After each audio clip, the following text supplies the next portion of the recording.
Hello and welcome to US Election Watch. I'm Gauri Dwivedi. This is a show that tells you all the twists and turns in the world's biggest election. But first up, the headlines this evening. Coach Tim Walz rallies Democrats at convention's third day. Walz embraces the role as the running mate of Kamala Harris and gives a pep talk at the Democratic National Convention.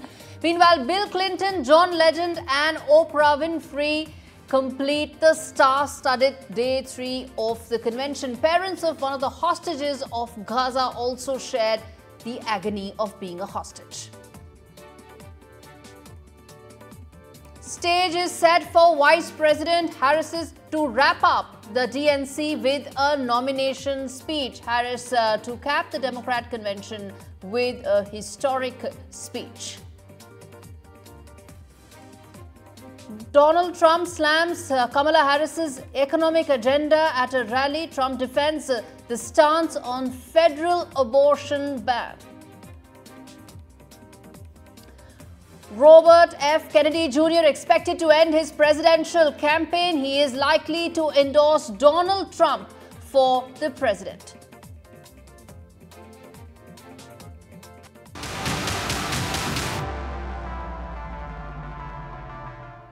All right, it was day 3 of the Democratic National Convention. It continued in Chicago with Minnesota Governor Tim Walz accepting nomination for Vice President. Talk show host and longtime Democrat supporter Oprah Winfrey also made a very surprise appearance and she exhorted voters to vote for quote-unquote joy. Former President Bill Clinton also took to stage and introduced Americans to Tim Walz. There was also Nancy Pelosi, former US House Speaker, pitching in for Kamala Harris. And one of the biggest themes one saw in the campaign this time around is that while at the DNC, Trump was being trashed, but his supporters were not. And that was a big departure from 2016 when Hillary Clinton had called Trump supporters everything from racist to xenophobic. She'd even called them a basket of deplorables. So clearly the Democrats have learned their lessons this time around. That's been the theme in the convention so far. And take a look at this report that takes you through all that happened on the third day of the convention. Oprah Winfrey. Stars continue to line up at the Democratic National Convention. Legendary talk show host Oprah Winfrey received big cheers when she made an unannounced appearance at the DNC arena. She urged the undecided voters to cast their ballots for Democratic presidential nominee Kamala Harris. Let's all choose Kamala Harris! And took a swipe at J.D. Vance's "a childless cat lady" comment. And let us choose inclusion over retribution. Let us choose common sense over nonsense.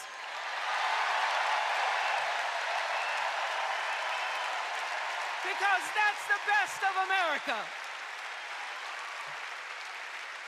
And let us choose the sweet promise of tomorrow over the bitter return to yesterday. We won't go back. We won't be set back, pushed back, bullied back, kicked back. We're not going back.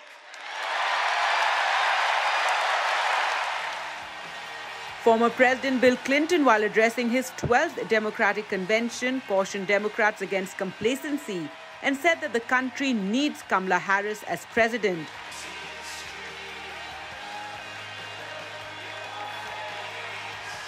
Reading off written notes, the 78-year-old even took a jibe at Donald Trump by saying that he is still younger than the Republican presidential nominee.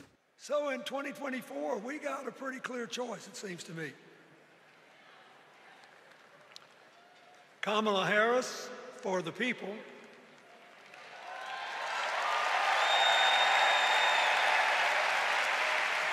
And the other guy who's proved even more than the first go-around that he's about me, myself, and I. I know which one I like better for our country. Other than the big speeches and exciting performances by music icons such as Stevie Wonder, the crowd was witness to something poignant as the parents of a US citizen held hostage by Hamas got on stage.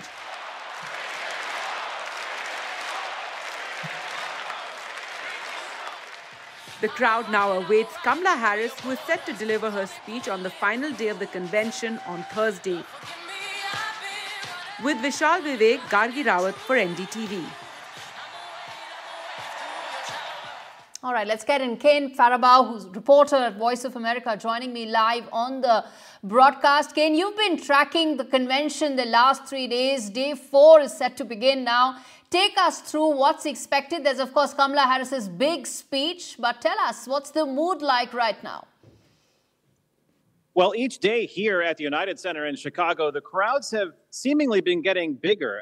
Last night we tried to go on to the convention floor, and it was very difficult just to navigate it around all of the delegates, and a lot of people standing around to watch the moment in which Minnesota Governor Tim Walz was going to give his speech. So I guess at least the sense among us here in the media is that excitement or that enthusiasm and that crowd on the floor of the convention hall is going to get bigger tonight, because tonight is the marquee moment. This is when Vice President Kamala Harris is going to speak to these delegates, and because this is in prime time on television, social media feeds, digital broadcast, everybody will be watching this to see what Kamala Harris has to say about the issues that are concerning voters. Those issues are kitchen table issues like the economy, border security. Also, this is an opportunity for her to talk about the war in Gaza and her administration's or her potential administration's plans and policies to influence what's occurring there in the Middle East. Right. And right now, as far as some of the speeches that took place in the last 3 days, the who's who of the Democrat Party solidly behind Kamala Harris, what's been the campaign like right now, and where does it go from here? Well, actually, the campaign itself right now is in its infancy, so to speak. I mean, Kamala Harris has been a candidate less than 4 weeks, and announcing Tim Walz as her running mate has actually occurred in the last couple of weeks. So what happens here on the convention floor is really the scene setter, or the stage presence. What has to happen when they are done here, which will happen tonight, is they will have to articulate these positions to the general public on the campaign trail, and they have less than 80 days to do that. The election is in November. It's November 5th here in the United States. But something that we should also point out, the deadline is not November 5th. People are going to start voting in September. Early ballots can be cast in Pennsylvania starting on September 17th, I believe. And so the decision that voters will make, and what we're talking about here, are independent or unaligned voters. Those independents, or those people that don't belong to a political party, the Republicans or the Democrats, these independent voters are the ones that these candidates are going to have to try to convince to support them if they're going to succeed in the November election. That's really who these campaign messages are targeting. This convention is meant to get all of the Democrats shored up behind their nominees. It was also the same for the Republicans in Milwaukee last month. And so now the stage will be set for these candidates to get out on the campaign trail and start talking about the issues that these independent voters want to hear about, so that they can convince them to cast their ballot for their candidate. Right. And after, now that, of course, it is going to culminate with Kamala Harris' speech, and she officially, of course, has been nominated as the Democrat candidate. What could be lined up for this, along with it? Any other, there was the surprise appearance of Oprah Winfrey. Any other surprises lined up for the final day? Well, I mean, I think that we've all heard that the performing artist Pink, she is going to perform tonight. Also, there's some interesting speakers tonight. Republican Congressman, who is now out of Congress, Adam Kinzinger, who was on the January 6th committee. He was also somebody vocally opposed to President Trump. He voted for President Trump's impeachment. He is going to speak relatively close to when Vice President Kamala Harris gives her acceptance speech. And so I think that there's going to be a lot of attentiveness into all of the speeches that are happening here. But of course, these performers are also the things that get people energized and get people excited. And so we'll see what happens here on the convention floor tonight. Absolutely. Kane Farabao, thanks much for speaking to me and taking us through all that is lined up for day 4. And we're going to keep coming back to you as we track that convention closely. Thanks much. In an emotional speech, in fact, Tim Walz officially became the vice president nominee of the Democrat Party on day 3 of the convention in the upcoming U.S. election slated for 5th of November. He was cheered by the high school football team he once coached. And take a look at this report that tells you all in terms of the challenges that he may face as he transitions from a small-time politician to the high-stakes electoral battle ahead of him.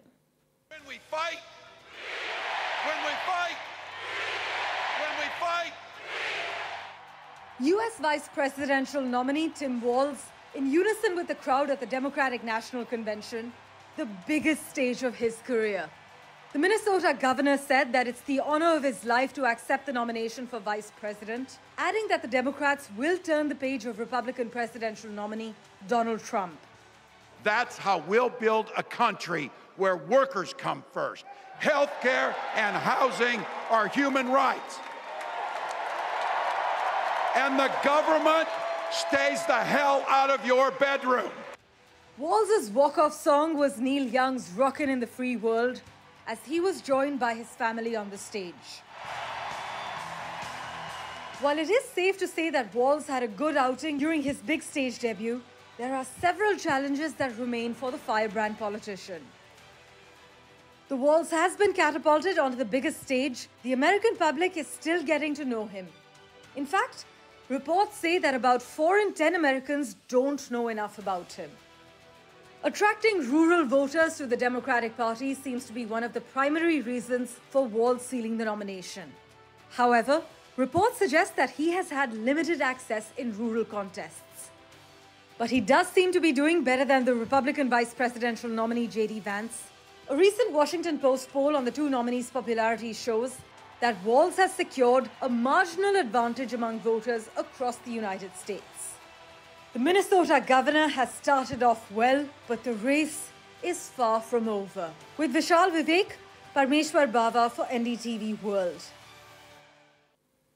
All right, Ray Locker, author and journalist, joins me live on the broadcast to talk to us about where the election is right now. The Democrat convention all set for day 4, and of course Tim Walz as well, who's transitioned from a little-known politician to, of course, now being on the big stage. And Ray, that's my first question. You know, the reports seem to suggest that one of his biggest USPs was that he could really drive home the point and penetrate into the rural areas as far as America is concerned. And reports seem to suggest that hasn't been the case so far. Well, it's really tough for a vice presidential nominee to make a difference anywhere. People don't vote for the vice presidential nominee. At worst, the nominee is a distraction or a net negative. I mean, we saw that with Sarah Palin in 2008. Some people liked her, a lot of people didn't. I think J.D. Vance is on that same trajectory. So I think, you know, Walz helps Harris somewhat in these rural areas, but when you look at the way voting has gone in the last few presidential elections, a lot of rural America votes solidly Republican. You know, and maybe Walz makes a percentage point or 2 difference in some of those areas, but I don't think much more. And how's the election stacked now? You know, all that's left, of course, is Kamala Harris's big speech in terms of accepting the nomination. But beyond that, all the big guns have come out in support of her, and the messaging has pretty much been the same, that they've trashed Trump but haven't trashed his supporters. And that's a departure from 2016 and the basket of deplorables that Hillary Clinton had mentioned, isn't it? Right. Oh, it's a big difference. I think, look, the way this country succeeds is if you can talk to people of all different ideological persuasions. We're all Americans, we're all human beings. And I think this campaign and this convention recognizes that. Whereas I don't think that the Republican National Convention last month in Milwaukee did that at all. And if you listen to what Trump says in any of his campaign appearances, that's not the way he talks. So it's important for a successful campaign to be upbeat and to reach out to people and not try to rule out anybody. Look, you don't know who's going to vote for you or not. You have a decent idea, but people's voting decisions go all over the map. I mean, when you look at 2016, we had a bunch of counties in this country that had voted for Barack Obama twice in 2008 and 2012, and then voted for Trump. I mean, 2 diametrically different people. So it's really hard to predict how things go. But you don't win by ruling out a bunch of people. Indeed. And what are you expecting from Kamala Harris's speech? Because that's all that's left of the convention, isn't it? I think she'll meet the moment. Everybody knows it's a big speech. I'm sure she's been working on it. She's given big speeches before, none as big as this. But I think she'll meet the moment, and I think she'll have a good, lead-in act with some of the other speakers like Gretchen Whitmer, Adam Kinzinger. So she'll come out on a high, and this convention will end up on a high note. And then it's off to a variety of campaign appearances in swing states. I imagine they'll hit those on Friday.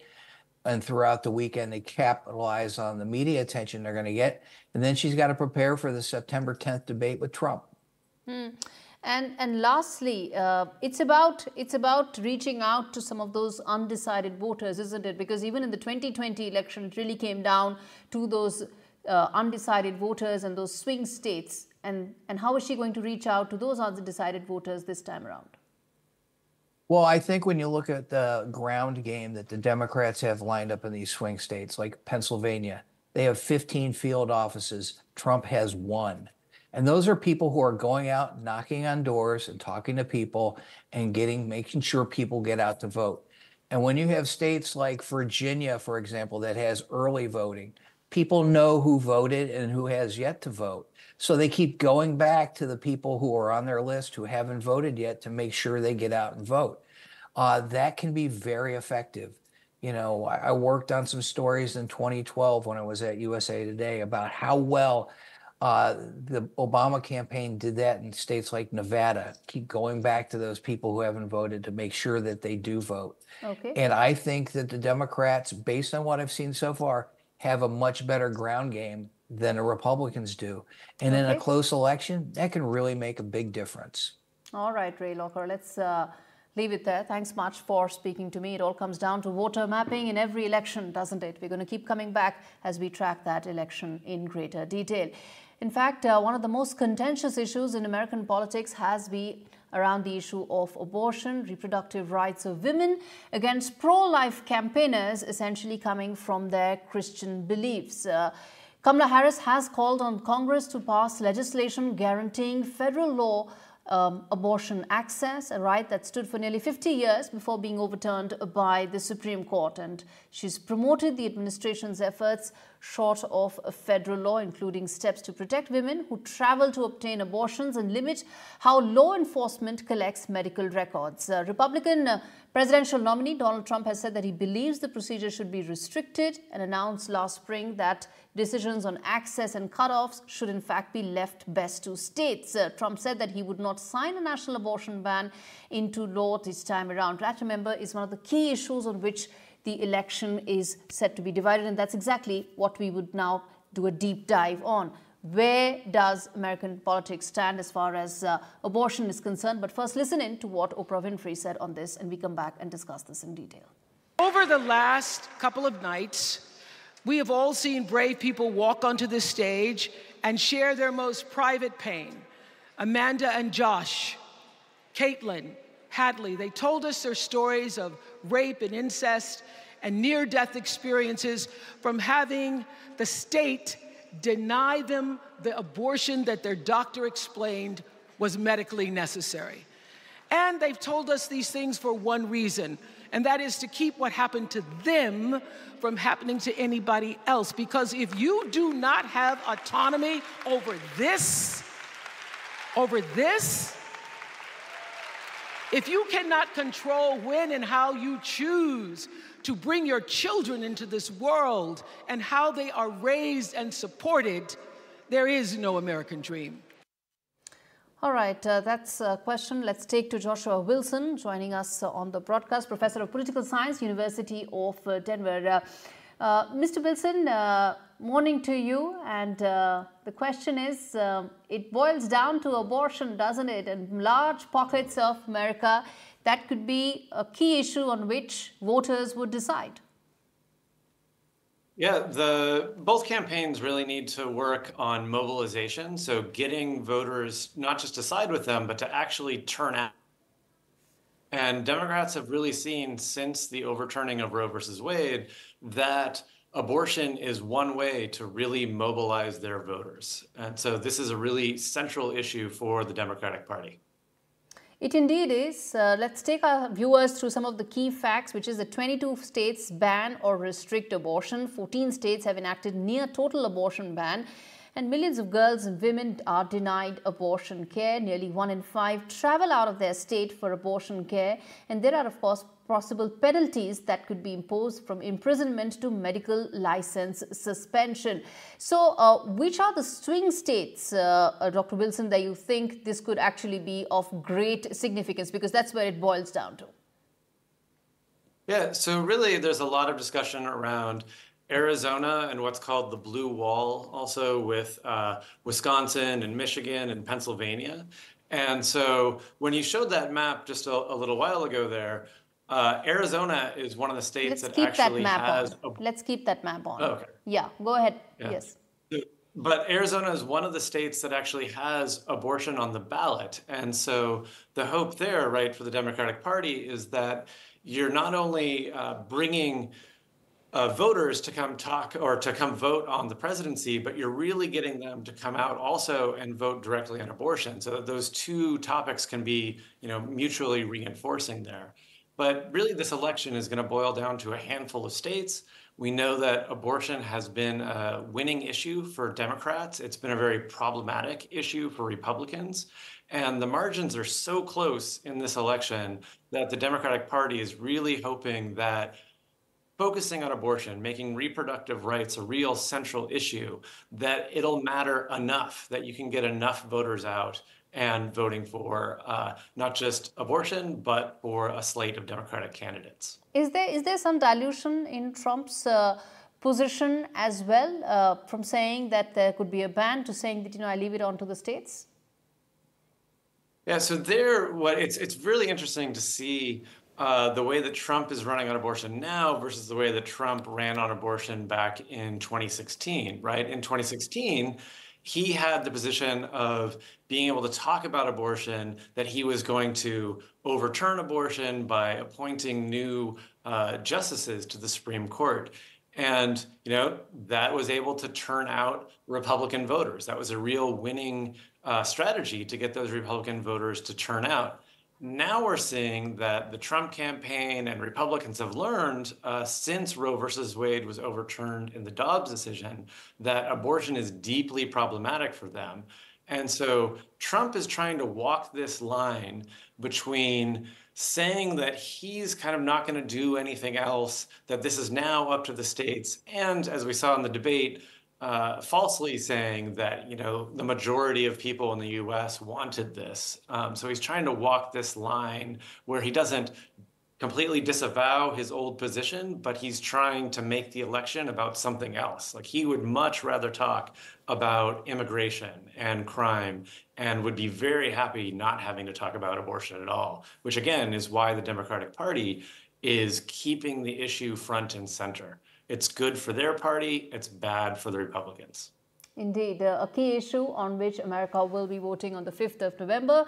Ballot votes, of course, start much sooner than that. Appreciate you joining us on the broadcast with that perspective, Professor Joshua Wilson. All right, in fact, let's take a look at what's lined up for day 4 of the Democrat National Convention, the final day. What to expect? Well, Kamala Harris will be headlining day 4 of the convention. It will culminate with her speech. She will be taking center stage with a speech that will mark her formal acceptance of the presidential nomination. Remember, she's already been nominated with a virtual roll call that took place earlier, but that physical aspect of officially taking on the nomination, that big speech, all that is lined up for day 4. That's going to mark the end of this star-studded Democrat National Convention, and she's set to speak in terms of what she plans and as her vision, as her future agenda and her policy agenda for her presidency. Several governors and senators are also set to speak on the final day,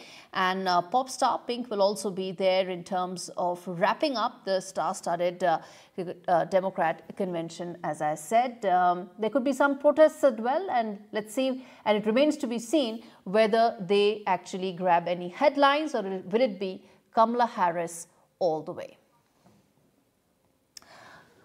All right, shifting focus from the Democrat National Convention to Kamala Harris's opponent, Donald Trump, who slammed Tim Walz's speech. Remember, today was his acceptance speech, day 3. And Donald Trump has called Walz a total lightweight on Fox and Friends. He said that Tim Walz has no capability and said that he shouldn't have access to possibly becoming president. Remember, vice presidents, of course, become president in the event that the president is incapacitated. And to that is what Donald Trump has responded, and he's also distanced himself from Project 2025, something that Democrats keep mentioning again and again. And Trump said that it was disgraceful for Walz to connect him to Project 2025. All right, with that, it's a wrap on this edition of US Election Watch. Thanks so much for watching.